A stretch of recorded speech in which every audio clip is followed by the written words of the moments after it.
Welcome to the Red Handophiles for lovers of artist Nick Cave's regular letters where he responds to fans' questions. My dad and I enjoyed the letters so much we decided to create the Red Handophiles podcast to discuss our thoughts and share it with you. You can read the Red Hand Files at www.theredhandfiles.com or follow the link in the show notes. Hi everyone, welcome to Red Handophiles.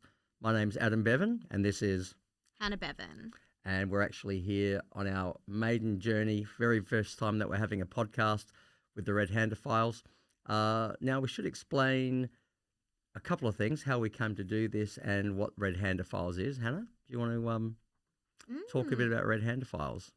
Right, so Red Handophiles is the place where me and Dad like to chat about the latest issue of Nick Cave's Red Hand Files, which is this email which comes out kind of sporadically by Nick Cave. Regularly, sporadically. Sporadically, regularly. Where fans and readers send out their questions and Nick Cave has very poetic, insightful responses. And that's probably a good segue into why the heck are we even doing a podcast about Nick Cave's Red Hand Files. I might just go back in time. This is the very first time we've actually done a Red Hand Files, and as I said, it's the maiden voyage. So we've come from a place where originally Hannah and I are both Nick Cave fans with the music. He's a musician, for those who don't know, and an Australian musician who's got quite a prolific career, sort of spanning from the 80s all the way through till now. And besides all that, he's also been, been in movies. He's written movie scripts. He's written novels. He's done art exhibitions, amongst other things. And we've begun to talk about these Red Hand Files, and Hannah was always nagging me, "Oh, Dad, have you actually subscribed yet?" And I'd be like, no, but they pop up in my news feed and I read them occasionally. And what happened? Did you actually subscribe me? Yeah, I can't remember if there was like a particularly poignant one which I made you read, or I think one day I just grabbed your email and chucked it in. And then I started getting them.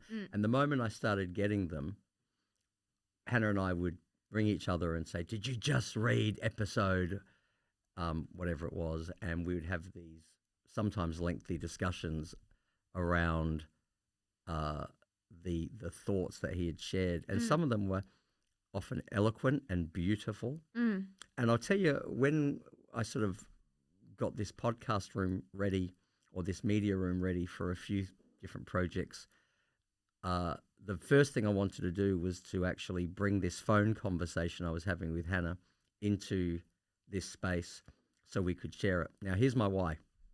And I'm sort of shooting from the hip here. I haven't thought this out too much, but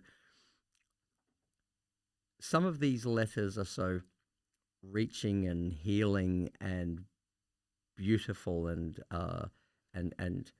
thoughtful that I can imagine printing them off, putting them in a folder somewhere, and 1,000 years, 2,000 years from now, somebody finding them and thinking, "Oh, there's a holy book here." Some of them are very holy. Some of them are absolutely whimsical as well. It's kind of like, "Oh, I saw Charlie Watt, the drummer from the Rolling Stone, in an immaculate suit, and I was wearing a daggy tracksuit and a bucket hat." But they're fun too. So I feel his craftsmanship is actually surrounded in a beauty and a healing, sharing, godly glow. And I think I want to be a part of emitting that light, the light that he's reflecting. I just think it's actually a good thing for the world. I really do. That's my why. How about you, Hannah? What are you doing here?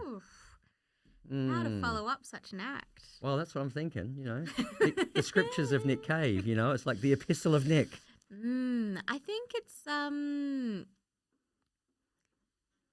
it's a deeply transformative experience from listening to Nick Cave from his early music Yeah. and what I knew of him to this place now with all of his life experiences and being an older man and having multiple losses to looking at where he is now. Mm. And it's like incredible to be able to see someone's life journey, their reflections, their position on the world at that place, and deeply generous that he shares that. I don't know if that answers why, but that's my musings. Yeah. Yeah. Well, that's the answer for you, and it's very similar to myself. Mm. They've almost become like a little bit of a sacrament. When I wake up in the morning and through the night in England, he's thrown one out, and I wake up, I'm like, oh. And sometimes I'll reach for my glasses by the side of the table and put it on and read, or I'll wait for another part of the day. Or if they pop in the inbox during the day, I'll think, oh, I'll read that when I get home when I've got space. And seldom do they disappoint. Mm. So here we are. Now, it's October of 2022. The Red Handophiles began. It's named after a song, for those who aren't aware, which is The Red Right Hand. A great song. I think it was the theme song, or might still be, for Peaky Blinders. Peaky Blinders. Yes. Which I've actually never watched. But have you watched it? I haven't. I haven't. Right. Okay. I keep meaning to, just based on the fact that Nick Cave and Warren Ellis are the ones that did the music, and people say it's amazing. Oh, I didn't even know that. See, I'm not sounding like much of a No. Nick Cave fan, but I will say this, that I am a fan. Nick Cave, his music for me has probably taken first place. He's now my favorite musician. It probably used to be Elvis Presley, and maybe equally with the Smiths. Yeah. And I think now it's Nick. I think he might be my favorite musician of all time. Anyway, so on with the show. That's why we're here. We've had a little bit of a ramble on about why we're doing this. And I think from here on out, we'll just get on with the letter. So let's go to the letter. I'll put on my spectacles. This is issue 207, so his 207th response to fans. We don't really have a format for this. We're just going to kind of wing it. Yeah. Take it. Yeah. So there's, as he often does, he sometimes weaves multiple questions into his answer. So we've got 3 questions here. The first one is from Glenda in Lisbon, Portugal. Hi to Glenda. I feel so uninspired. Inspiration. Can I have some of yours? That's Glenda's question. Hannah, you want to do another one? Number 2, Alan. What kind of pen do you use to write lyrics with? Fascinating. And Alan's a Bostonian. He's from Boston, USA. And the last one is from Zena in Kea, Greece. I don't know if it's called Kea, if I've said that right. And she's asked, I lack faith in something greater, be it God or the universe. At the same time, I lack faith in myself. I just lack faith. And I'd really like the comfort that faith brings. How can I bring it to my life? Big question. Now, I don't know Nick's whole journey, but you alluded to the idea that he had a couple of losses. He's lost 2 of his sons, I think one this year and one a few years back. Deep, abiding, soul-searching tragedies to work your way through a question like faith. So it's amazing how a lot of these people look to him with these questions they hope he can answer. And then in amongst it, there's also a question about what pen he uses, which, he's woven it into the answer here. Yeah. So we've already ourselves, not together, read this and marked. I've got a page and mine's a bit marked up. I don't know if you can see it. I've got some ideas that I thought were poignant that are in here, and I see Hannah's taken to hers with a pink pen. So let's see if we can flesh some of this out. I'm not going to read the whole thing because that's probably going to be boring. We're just going to talk about the things that we liked, and you might like something different, and there might be some comments wherever you're listening to this or watching this that you can throw in yourself. Okay. Do you want to start, Hannah? You got a starting point you want to? I mean, I felt like it really started Let me think. Maybe was there anything that sat with you in the first paragraph there? Well, Because I didn't start kind of really hitting it until a little bit later. That's when okay. it started connecting with me. It's he starts with a quote by the well-known Czech writer Franz Kafka, and the quote he said here is, "You do not need to leave your room.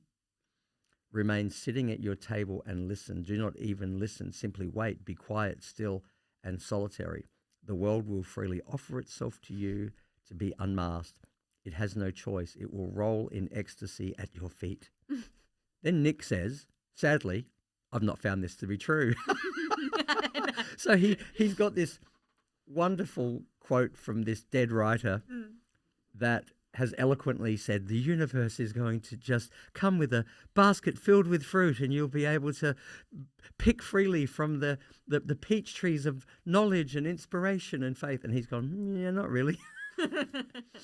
So I think I just enjoyed the comedy of it. It was a bit of a blunt full stop. What I do feel like that actually speaks to is the fact that the position that he's in his life, which you kind of know from like past past letters, that the place that he's in and the joy and the kind of like space is he's worked there. It's not just arrived there.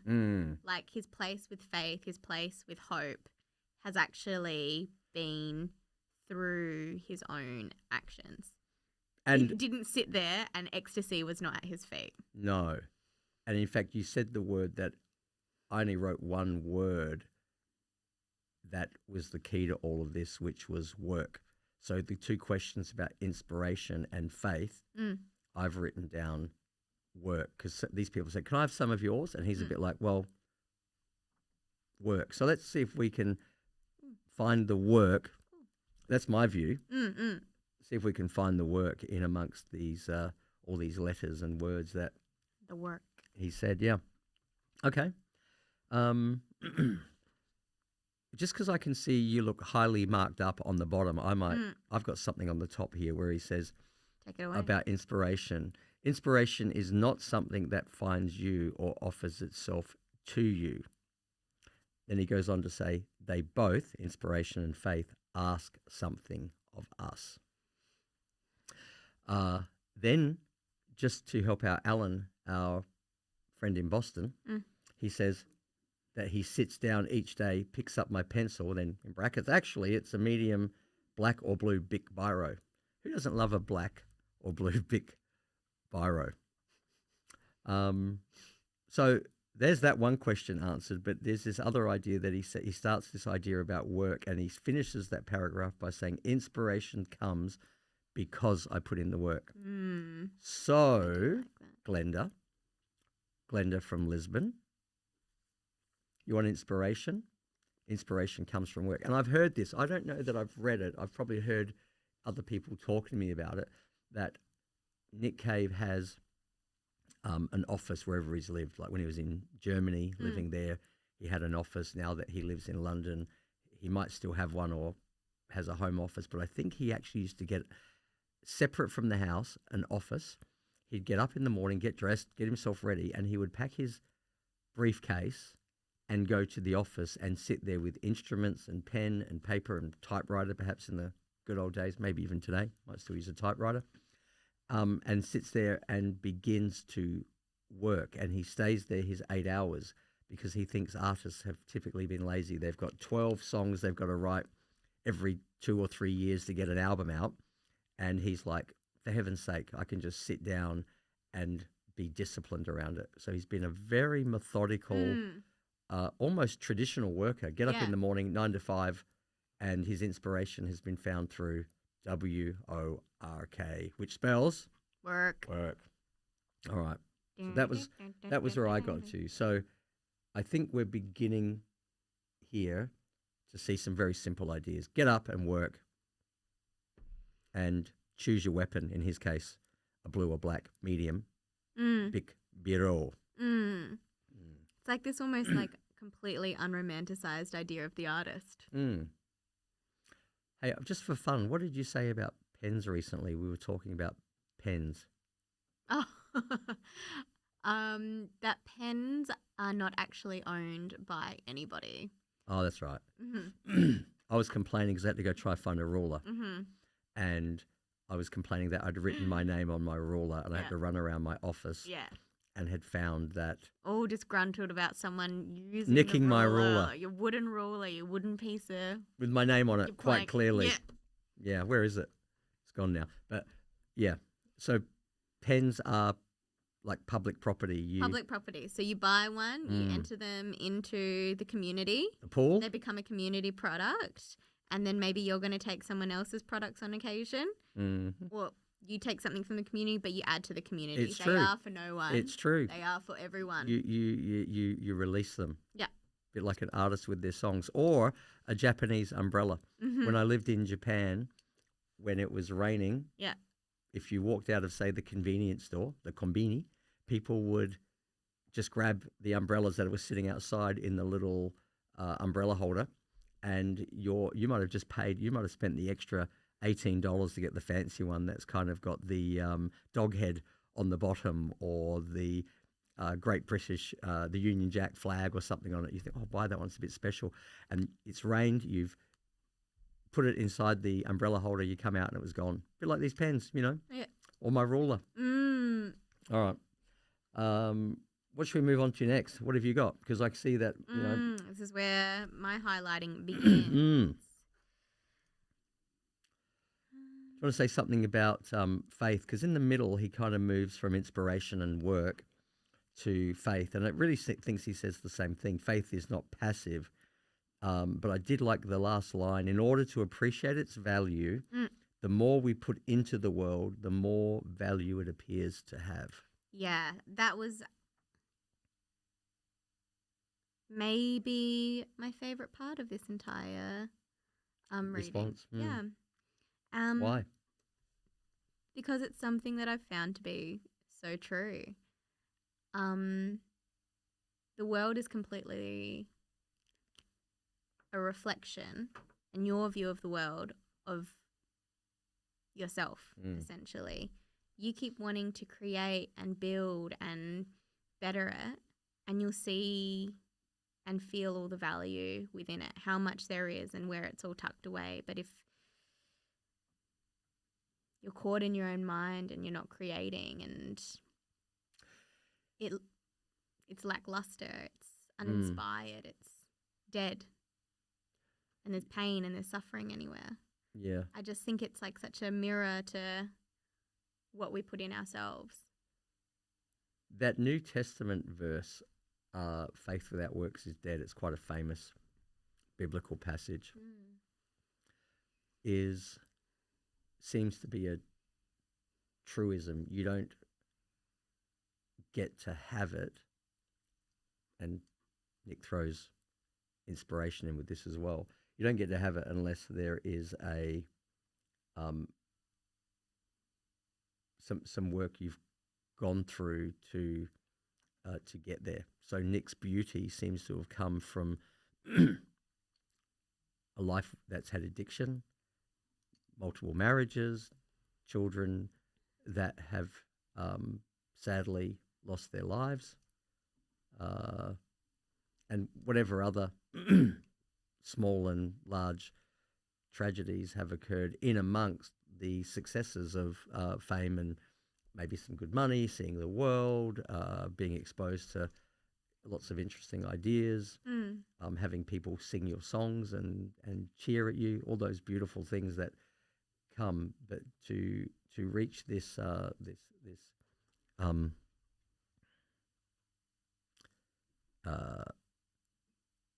enlightened place, he's actually said the same truth that everybody says, is you got to work. You got to work, Glenda. Was it Glenda? Mm-hmm. You got to work, Glenda. Exactly the same words as Brittany Jean Spears. What did she say? You better work, bitch. Oh. Yeah. Brittany knows her stuff. And Brittany's known As originally said by Brittany Jean Spears. Yeah, that's right. You better work, bitch.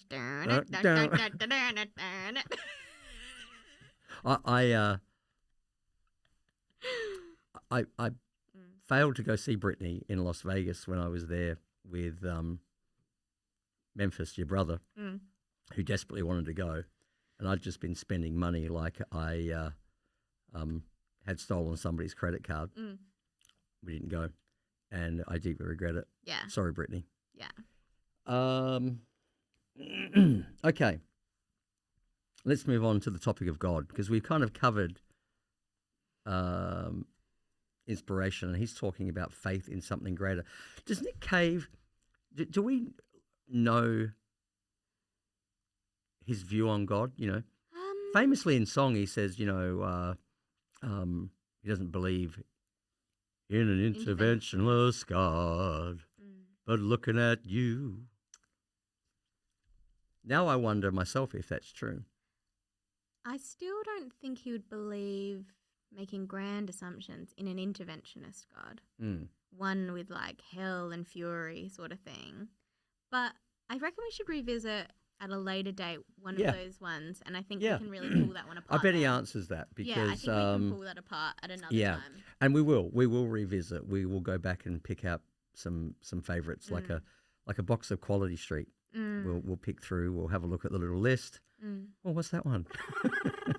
Orange chocolate? No, not that one. No, not the orange chocolate. Who makes orange chocolate? Can I ask? Yeah, it's like when I was a kid and they used to have like the black flavoured things, like the Black Cats. Now I like them. But as a kid, you're thinking, what stupid adult? This is like old people choosing my lollies. Yeah, what are you doing in my chocky box? Orange cream? Yeah. Oh, it's making me angry thinking of it. It's making me angry. Hulk rage. Orange cream! You bite it because it looks good, and then you're like Jaffas. Why didn't they make those in like 6 different flavors? Because the Jaffas would have been the worst selling. Yeah. I don't know. But maybe you need to like appease the orange chocolate people so that freak they don't me out. get into your favorite. You freak me out. Orange chocolate That's people. why you need them to have their own separate chocolate so they don't infect and get into the favourites and the Quality Street and the snack blocks. Get out. Get out of the popular chocolate. Woo! Well, and let's see if we can mesh together faith and orange chocolate. Let me see you bring those two together, Hannah. This is for TikToky. Yeah. We are very youthful here. Faith and orange chocolate. No. Yeah. And TikToky. All right. On to faith, right? You've got something, Mark, there. He speaks about the mechanics. Well, he mentions the mechanics of belief. I think he says, maybe I'll just read it. He says that the journey can be long and very hard, for the light is often buried deep, emerging from the darkness. And this is where he's an authority, because the hardships of conquering addiction, figuring out who you are in this world when, the world lauds its appreciation of you through the, mechanisms of fame. And he's talking about that it emerges from the darkness, that light comes from the law of opposites, knowing, like an Adam and Eve story, know the sweet because you've tasted the bitter. Can I ask why that spoke to you so much? Well, it actually brought up a question. What are the mechanics of belief? Because the world is full of foolish beliefs, but the light that emerges from darkness is not foolish, and the things that have been the most tragic in my life, where for a very short period, even though I've been blessed with a happy countenance and disposition, and I'm mostly a supreme optimist, there was a time that was so dark that I didn't even want to be on the earth. And what emerged from the darkness was answers and uh, and faith and optimism again with higher height, with greater depth. It was true because I'd known the bitter and I'd done the work and I had trudged through the tragedies of my life. The jewel that nobody sees, but it's there. The jewel of my life is actually the emergence from that darkness. So, one of the mechanics, one of the mechanical components of faith seems to be this making your way from the darkness to the light. And he's certainly an authority on it. And I say, amen, brother. Yeah. Did something else speak to you in that idea, or? I mean, no, almost identical, but in your own way. That I think most people would say the exact same thing, that in the greatest darkness in their life and depression, despair, hopelessness was actually the birthplace of hope and light and new beginning. I think a lot of people will speak of their darkest place actually having some sort of birthplace of it could be faith in God or faith, or it could just be healing, forgiveness of their own, or I think it's a really shared experience, but it's also so unique to every person, that experience. Yeah, it is unique, and you can only walk it yourself, and you can look to somebody like Nick and say, please give me answers.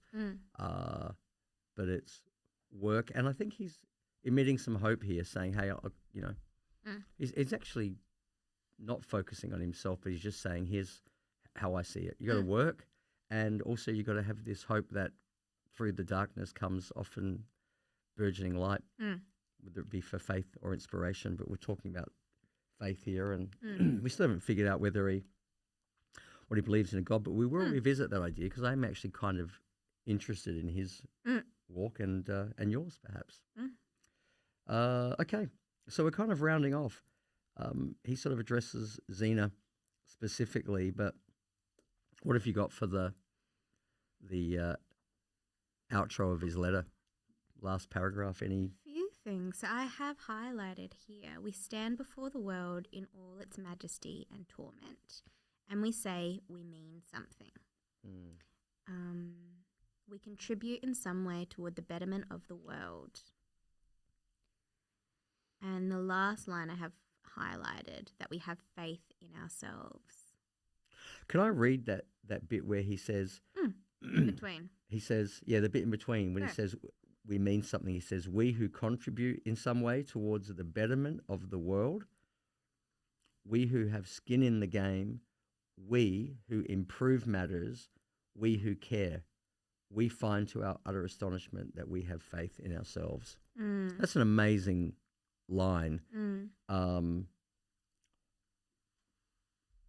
Do we find faith in ourselves? Because, it was Xena who wanted that comfort about faith in yourself. And I know people who don't have faith in themselves or have lost faith in themselves. And that's kind of almost the touchstone of a happy life, is if you've got no faith in yourself, you just think that bad luck's always on its way. Life was set up against you. You can't make it out from the tragic past or tragic choices. But, having or finding or restoring faith in yourself, and that you are a radical being of value, as he put it. We've got to move towards these higher ideals. These things have all moved away from work, which is whether you, as he refers to, down the coal mine or using your medium black big biro to pen beautiful songs or letters to fans, that we must work to be inspired. We must work for faith. I would say in there we must work our way towards answers with hope. But does work bring us to have faith in ourselves, or is it something else? Because that's sort of where he's finishing off. This high idea at the end is about having faith in ourselves. Like, lo, we have arrived and we have faith in ourselves. And is it? I think all those high ideas about the serving of others. It's sort of like the Jesus line here. You know, we contribute towards betterment, make ourselves, other people, the world better. We who have skin in the game, we who are working towards improving things. He says improving matters. We who care. Yeah. So there's an old, just fell into my head. I must have read it when I was 17 or 18. There was an old Buddhist saying that was, help row your brother's boat ashore, and lo, thine own boat has reached the shore also. Mm-hmm. So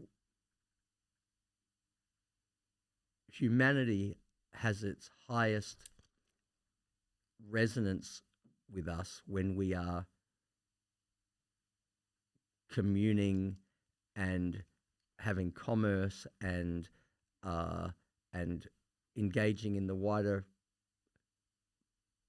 societal practices, or at home with our families when we're doing things to make it better by caring and strengthening and listening, and like he does, reaching out to his fans, answering questions. I wish I had like bolstered this with some scientific information before getting here, but it has been proven that ways that people can better their lives is through community service and like acting toward service to others. I was reading a book called Phosphorescence, and it was talking about how she kind of changed Phosphorescence. Yeah. Right. By Julia Bard.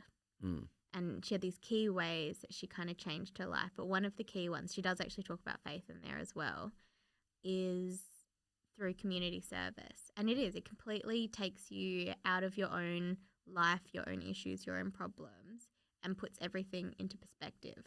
And you actually see the Context. the shared experience of loss and the connection that's actually there. When you're kind of just in your own world, you forget that so many things that are in your life are actually shared experiences with humans, other beings. You're so disconnected.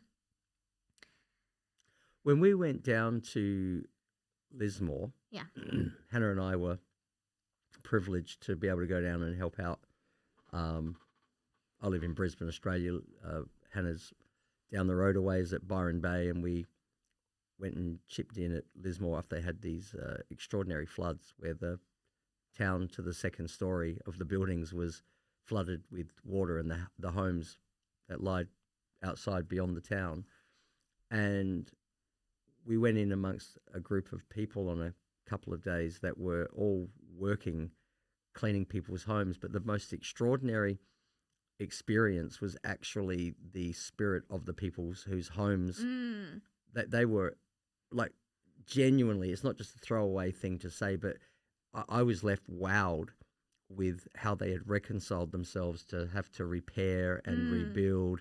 And these homes were gutted. We were in there pulling boards off of walls so that they were just being left with wooden structure, and some of them didn't have enough insurance or had no insurance, and they were all lucky. I swear everyone we spoke to said at some stage, I'm so lucky because Yeah. of X.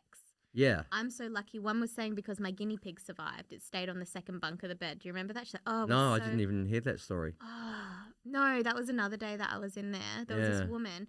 lost every last belonging in her house. Yeah, they all But did. The guinea pig was on the second bunk bed, and she went back a couple days later, or maybe her neighbor did, and the guinea pig survived. And she told me, I'm so lucky Because my guinea pig because survived. the guinea pig survived as she lost every last belonging in her house. Yeah. But everyone had some variation of that. And that's the diamond in the crown of people who have made it from the darkness to the light when they've realized the important things. And then we were there almost at their feet being taught by their extraordinary, Completely. beautiful wholeness in the middle of losing everything. I didn't see, I'm not saying they weren't there, and I'm not saying they didn't go through it. Surely they did, but they were. There was hope that existed in the face of the most catastrophic circumstances. Beauty in amongst all these ashes and debris. And so maybe that's a good point to hop off the horse and say, hopefully that's given people a little bit of insight. If you are not subscribed, go to the Red Hand Files and add yourself as a subscriber and receive these communes, or maybe even write Nick a letter. If you're tempted. Might write one myself one day. I was going to ask about the pen, what pen he used, but that one sort of... But our friend in Boston has done that one, so I'm going to have to think hard for another one. But I've enjoyed that. This is really what Hannah and I did over the phone, and we brought it here into the studio. And, had a lot of fun. I guess it's over and out from me. And anything you want to add? No, ciao, Bellas. Ciao, Bellas.